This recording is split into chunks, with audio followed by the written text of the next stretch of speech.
আসসালামু আলাইকুম রহমতুল্লাহি ওবরকাতুহ।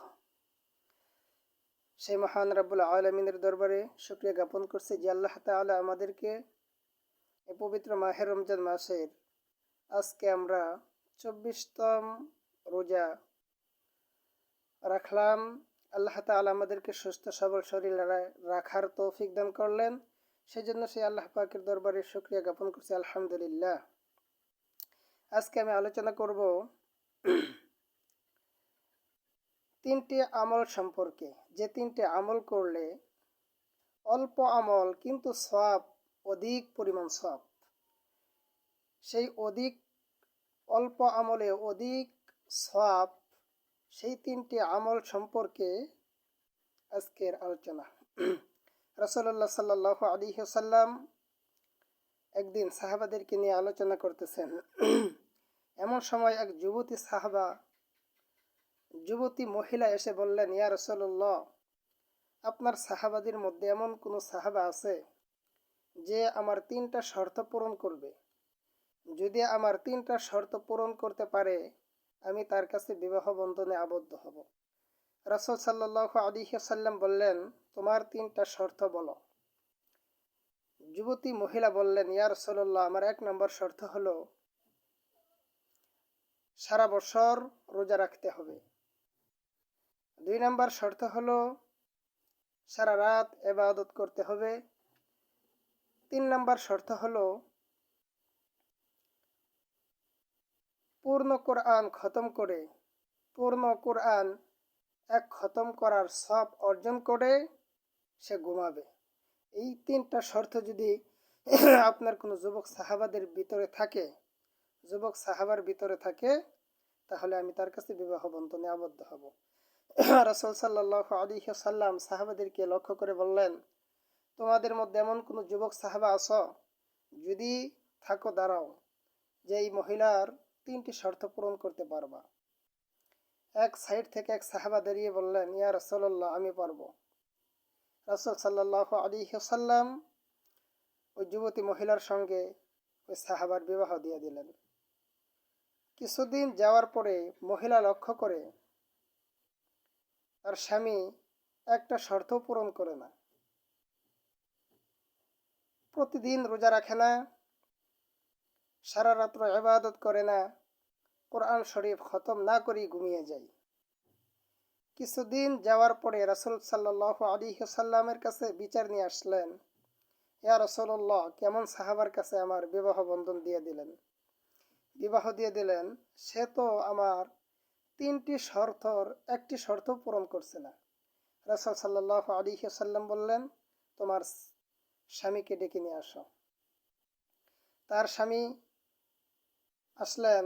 রাসূল সাল্লাল্লাহু আলাইহি ওয়াসাল্লাম বললেন, যে 3টি শর্ত পূরণ করার কথা স্বীকার করে তুমি বিবাহ বন্ধনে আবদ্ধ হলে, সে শর্ত তুমি নাকি পূরণ করো না।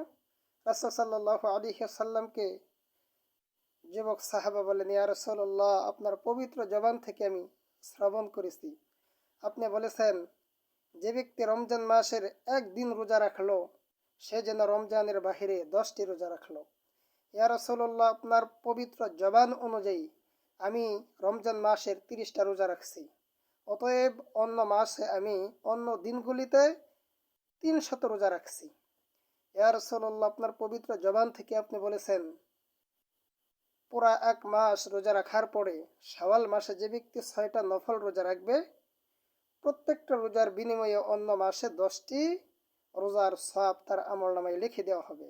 ইয়া রাসূলুল্লাহ, শাওয়াল মাসে আমি আপনার কথা অনুযায়ী 6টি রোজা রাখছি। ইয়া রাসূলুল্লাহ, 365 দিনে 1 বছরে 5 দিন রোজা রাখা হারাম, 2 ঈদের দিন, কুরবানি ঈদের পরের 3 দিন। ইয়া রাসূলুল্লাহ, আমি 365 দিন থেকে 360 দিনের রোজা আমি রাখার সওয়াব অর্জন করে ফেলেছি, আর 5 দিন তো রোজা রাখা হারাম। রাসূল সাল্লাল্লাহু আলাইহি ওয়াসাল্লাম বললেন, তোমার শর্ত পূরণ হয়ে গেছে, ঠিক আছে। এখন দ্বিতীয় প্রশ্ন, তুমি নাকি সারা রাত্র ইবাদত করো না? রাসূল সাল্লাল্লাহু আলাইহি ওয়াসাল্লামকে বললেন, ইয়া রাসূলুল্লাহ, আপনার পবিত্র জবান থেকে আমি শ্রবণ করেছি, আপনি বলেছেন যে ব্যক্তি আশার নামাজ জামাতে পড়লো আর ফজরের নামাজ জামাতে পড়লো, সে যেন সারা রাত ইবাদত করলো। ইয়া রাসূলুল্লাহ, আপনার পবিত্র জবান অনুযায়ী আমি আশার নামাজ জামাতে আদায় করি আর ফজরের নামাজ জামাতে আদায় করি। ইয়া রাসূলুল্লাহ, আপনার কথা অনুযায়ী আমি সারা রাত ইবাদতের মধ্যে গণ্য, আমি সারা রাত ইবাদতের সওয়াব অর্জন করে ফেলেছি। রাসূল সাল্লাল্লাহু আলাইহি ওয়াসাল্লাম বললেন, ঠিক আছে, তোমার 3 নম্বর শর্ত। রাসূল সাল্লাল্লাহু আলাইহি ওয়াসাল্লামকে বলেন, ইয়া রাসূলুল্লাহ, আপনার পবিত্র জবান থেকে আমি শ্রবণ করেছি আপনি বলেছেন, কেউ যদি সূরা ইখলাস 3 বার পাঠ করে সে যেন পুরা কোরআন খতম করলো, পুরা কোরআন খতম করার সওয়াব সে যেন অর্জন করলো। ইয়া রাসূলুল্লাহ, আমি ঘুমানোর আগে 3 বার সূরা ইখলাস পাঠ করে তারপরে ঘুমাতে যাই। ইয়া রাসূলুল্লাহ, আপনার পবিত্র জবান অনুযায়ী আমি পূর্ণ কোরআন খতম করার সওয়াব অর্জন করে তারপরে ঘুমাতে যাই। রাসূল সাল্লাল্লাহু আলাইহি ওয়াসাল্লাম বললেন, ঠিক আছে, তোমার 3টা শর্ত পূরণ। যুবতী মহিলাও সন্তুষ্ট হয়ে গেলেন তার জবাব শুনে। সকল মুসলমান ভাইদেরকে দৃষ্টি আকর্ষণ করে বলছি, আমরা এই রমজান মাসের রোজা তো রাখবই, শাওয়াল মাসে নফল 6টি রোজা রাখার চেষ্টা করব। 6টি রোজা যদি আমরা রাখতে পারি তাহলে 360 দিনের রোজা রাখার সওয়াব আমরা অর্জন করে ফেলব। আর যদি আমরা আশার জামাত আর ফজরের জামাত নামাজ জামাতে আদায় করি তাহলে সারা রাত ইবাদতের মধ্যে আমরা গণ্য হব। 3 বার সূরা ইখলাস যদি পাঠ করি, কুল হুয়াল্লাহু আহাদ আল্লাহুস সামাদ লাম ইয়ালিদ ওয়া লাম ইউলাদ ওয়া লাম ইয়াকুল লাহু কুফুয়ান আহাদ, এই সূরাটা যদি আমরা 3 বার পাঠ করি তাহলে পূর্ণ কোরআন খতম করলে যে সওয়াব, ওই সমপরিমাণ সওয়াব আল্লাহ তাআলা আমাদেরকে আমলনামায় দিয়ে দেবেন। আল্লাহ তাআলা আমাদেরকে এই ছোট্ট আমলগুলি করার তৌফিক দান করুন। সকলে বলেন আমিন। আসসালামু আলাইকুম ওয়া রাহমাতুল্লাহ।